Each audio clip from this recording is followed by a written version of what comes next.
Esselamu Aleyküm hürmetli abonaçılar, əmməksə, salametmişsə, işe küçəmiz satıladı yine. Adresimiz Kankada, Rabdonun yanında.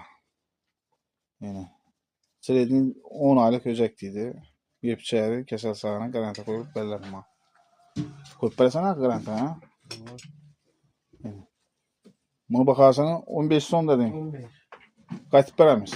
Gel şuna 15. Aha, tamam. Yine bağım satılamız. Bu litçe bu sredni boyu bəsti. Ben yakına kalk böyle. Buru 5, buru metre ətrafında evəz bu doğru mu? Bunun içi son bakaytam şunda. 10 sonra kaldı. O bir tane mi ya? Kaç gelsele mi? Gel şöyle bir son, iki son. Yine 10 son ayıkladı. Gelsemiz. Adresimiz şu Kankadır, Rabdonun yanı. Dastakya, pastakyadan gözəyi qalxır. Ben de şapkaya kalmam da boşa yok abi. Mal yaxsa gəlsib alıp getə verəsiniz. Dastakyası yox deyim. Şopur, əmələ bir şopur popur tap verəməm mən özümdə. Kuru külünü söyləsəsiz, alıp getə verəsiniz.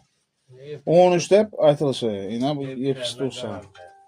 Yine bu lakin zor yazı bu. Bələklarına qan. 15 son. Gəlisi kəmi var idi. Yine bu 13 son. Buna kəmi var idi. Ama ötürsəmiz özü bu. Keyifli heç. Görün ortada. Yine. Şu adam bir kişi. Müracaat öğretsə. Telefon nömrə 88'lik 88'lik 864 864 14 34. 14 34. Ona aytacaqım yəni şeirlərin bütün namı. Təmiz vəc. Görün ortaqlar. Arasanız müracaat edin. 80% vəc. Ona aytacaqım ya bu nələrin vurulğan damın okuldarları, vitamin, dopin, solfin, trivit, düşündü vəzərən vurulğan bana. Şuna göstərəm mesela. Okul roman başqa da bilmirsən.